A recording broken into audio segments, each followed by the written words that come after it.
এক গ্রামে বাস করত এক দরিদ্র চাষি। তার ছিল এক কন্যা সন্তান। বাবা মা মেয়েটার অনেক যত্ন নিত আর অনেক ভালোবাসতো। একদিন মেয়েটা বায়না ধরে তাদের ঘরের পাশে একটা মিষ্টি কুমড়ো গাছ লাগাতে হবে। চাষি তাতে রাজি হয়ে মেয়ের সাথে কুমড়ো গাছ লাগাতে শুরু করে। কি গো, তোমাদের মেয়ে বাবার কাজ শেষ হলো? এই তো প্রায় শেষ হয়ে এলো। কই বাবা, এখন কত কাজ বাকি? এখনো কুমড়োর বীজ লাগাতে হবে, জল দিতে হবে। দেখো বউ, দেখো মেয়েটার কত চিন্তা কুমড়ো গাছ নিয়ে। তাড়াতাড়ি করো, ঘরের পাশে একটা মিষ্টি কুমড়ো বাগান হলে তো বেশ হবে। হ্যাঁ হ্যাঁ, করছি তো। রাহুল সুন্দর করে মাটি কুপিয়ে তাতে কুমড়োর বীজ লাগিয়ে দেয়।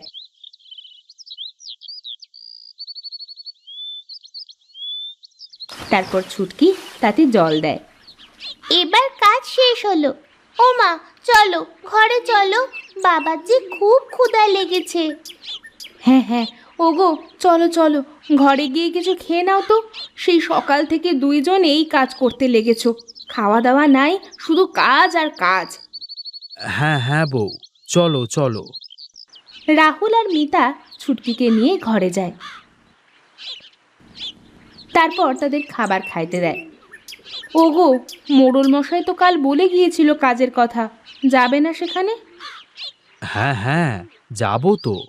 যদি না যাই তাহলে আর কি আস্ত রাখবে? এত কাজ করি, তাও মোড়লের প্রাণ ভরে না। বাবা, ও বাবা, আজ আসার সময় আমার জন্য মিষ্টি কিনে আনবা, বুঝলে? ছুটকি, তোর আবার এখন মিষ্টি খাইতে ইচ্ছে হলো? তোর বাবা... আহ, থামো। মেয়ে আমার মিষ্টি খেতে চেয়েছে, আমি আনবো। তুমি এত কথা বলছো কেন? আমার লক্ষ্মী বাবা। রাহুল খাওয়া শেষ করে উঠে দাঁড়ায়। বউ, আমি চললাম গো, তুমি ছুটকির দিকে খেয়াল রেখো। আচ্ছা, সাবধানে যেও। রাহুল মোড়লের বাড়িতে কাজে চলে যায়।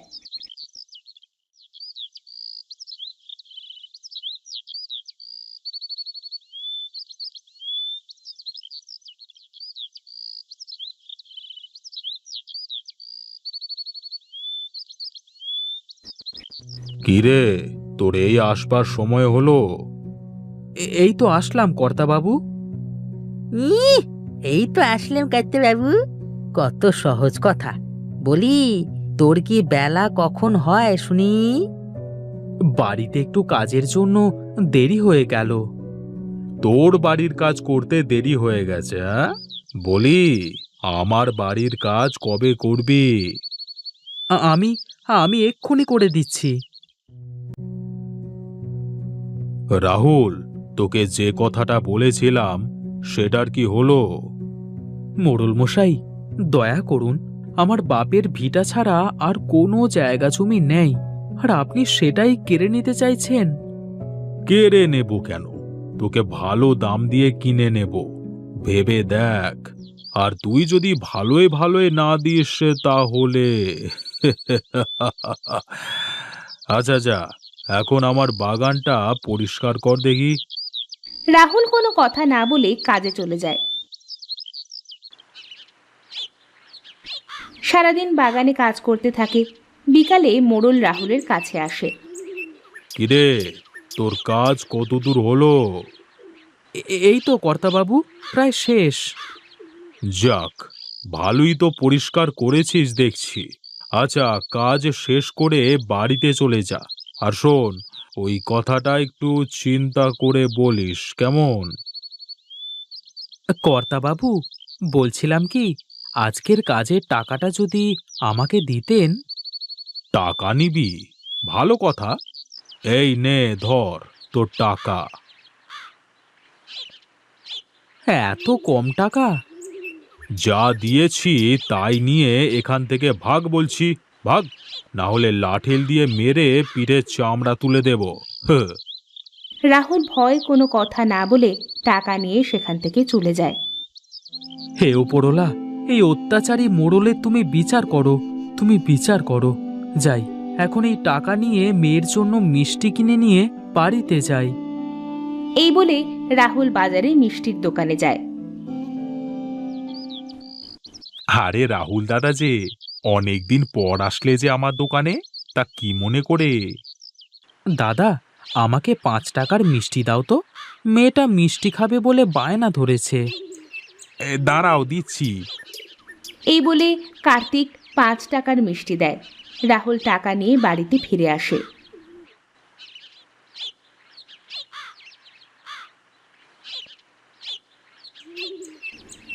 ওগো, আসলে? হ্যাঁ, তা আমার মেয়েটাকে তো দেখছি না। তোমার মেয়ে আর কোথায় থাকবে, দেখো কুমড়ো গাছের পাশে গিয়ে বসে আছে। বাবা, দাও, আমার মিষ্টি দাও। এই নে মা, তোর জন্য মিষ্টি নিয়ে এসেছি। ছুটকি মিষ্টি নিয়ে ঘরে চলে যায়। সন্ধ্যা লেগে যায়। রাতে রাহুল আর মিতা ঘরে বসে কথা বলছিল। এত চিন্তা করো না, ওপরওয়ালা ঠিক একটা উপায় বের করে দিবে। হ্যাঁ গো, ওপরওয়ালাকে ডাকা ছাড়া আর কোনো উপায় দেখতে পাচ্ছি না। এখন ঘুমিয়ে পড়ো তো, যখন ওপরওয়ালা বিপদ দেবে দেখবে সেই রক্ষা করবে। হ্যাঁ গো, হ্যাঁ। এইভাবে দেখতে দেখতে অনেক দিন পার হয়ে যায়। ছুটকির কুমড়ো গাছ বড় হয়ে যায়, তাতে কুমড়োর ফুলও ফোটে আর একটা সুন্দর কুমড়ো ধরে। তা দেখে ছুটকি অনেক খুশি হয়।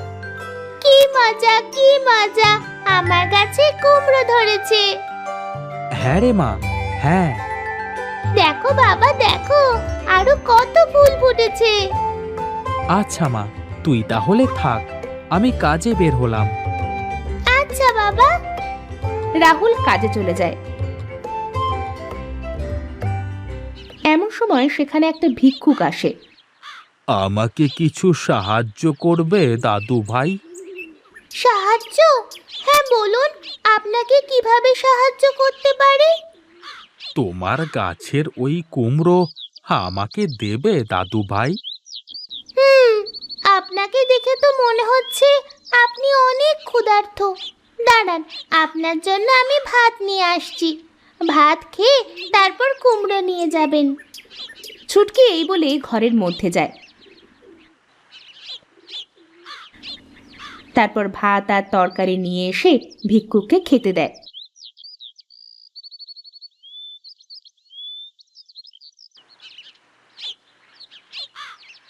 ভিক্ষুক খাওয়া শেষ করে বলে, তোমার দীর্ঘ আয়ু হোক দাদু ভাই।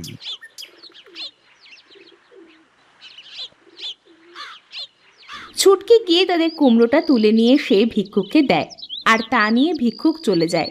তখন সেখানে মিতা আসে। প্রথম ধরা কুমড়োটা দিয়ে দিলি মা?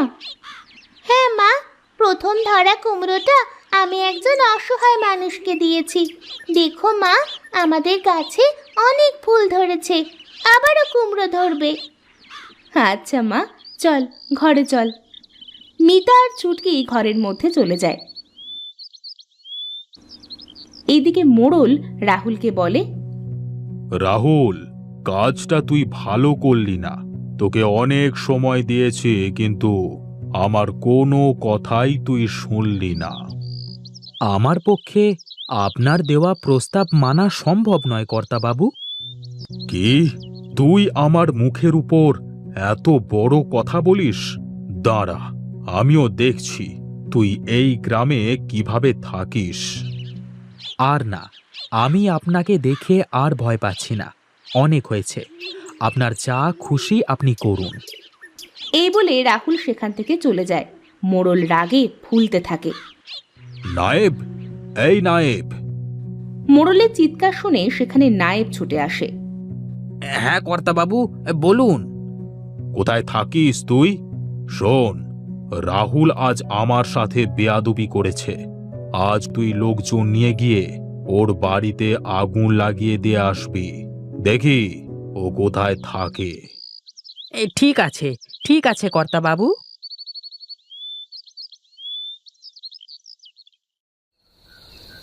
সেদিন রাতে নায়েব কিছু লোক সাথে করে রাহুলের বাড়িতে যায় আর রাহুলের ঘরে আগুন লাগিয়ে দেয়।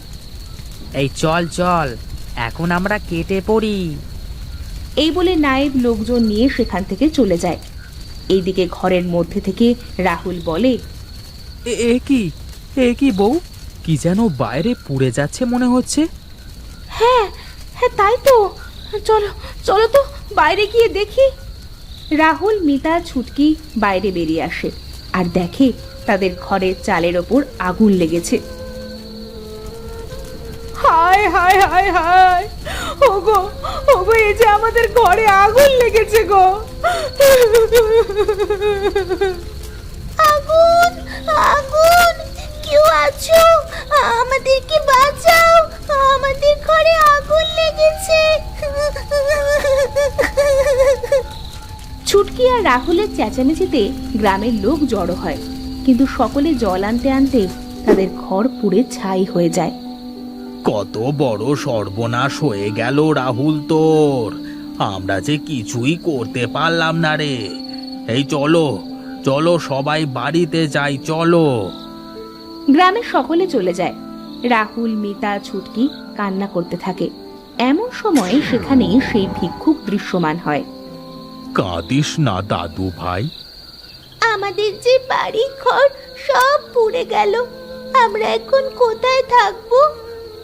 চিন্তা করো না দাদু ভাই, দাঁড়াও, আমি এখনই তোমাদের জন্য একটা ঘর বানিয়ে দিচ্ছি।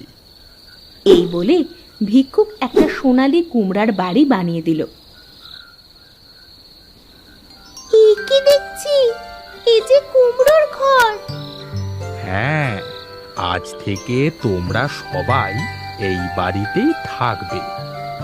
কিন্তু কিন্তু এটা দেখে তো মনে হচ্ছে সোনালী কুমড়োর বাড়ি।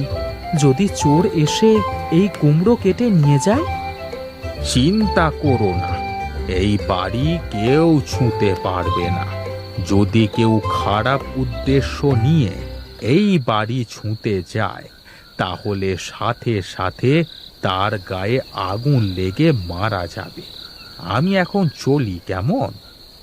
এই বলে ভিক্ষুক অদৃশ্য হয়ে যায়। বাবা ও মা, চলো আমরা আমাদের সোনালী কুমড়ো ঘরের মধ্যে যাই। সবাই মিলে সোনালী কুমড়ার ঘরের মধ্যে ঢোকে।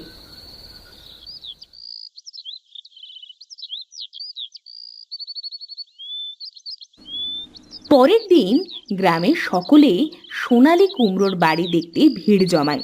এমন সময় সেখানে মোড়ল আসে। এ কি, এত বড় কুমড়ো কোথা থেকে আসলো? রাহুল, এই রাহুল। এ কি মোড়ল মশাই, আপনি এখানে? এত সোনা তুই কোথা থেকে পেলি যে একটা সোনালী কুমড়োর বাড়ি বানিয়ে ফেললি? তা আপনাকে কেন বলতে যাব আমি? এই সব সোনা আমার, আমি এই সব সোনা নিয়ে যাব। তুই আমার বাড়ি থেকে চুরি করেছিস। এইসব সোনা যদি আপনারই হয় তাহলে নিয়ে যান। ছুটকির কথা শুনে মোড়ল যেই ঘরে হাত দেয়, সাথে সাথে আগুন ধরে মারা যায়। হা, ওরে ওরে বাবারে, আমাকে আমাকে কেউ বাঁচাও, বাঁচাও, ওরে বাবারে। ঠিক হয়েছে, অত্যাচারী মোড়লের উচিত শিক্ষা হয়েছে। অত্যাচারী মোড়লের এমন দশা দেখে সবাই অনেক খুশি হয়। এরপর থেকে রাহুল, মিতা আর ছুটকি সোনালী কুমড়ার বাড়িতে সুখে শান্তিতে বসবাস করতে শুরু করলো।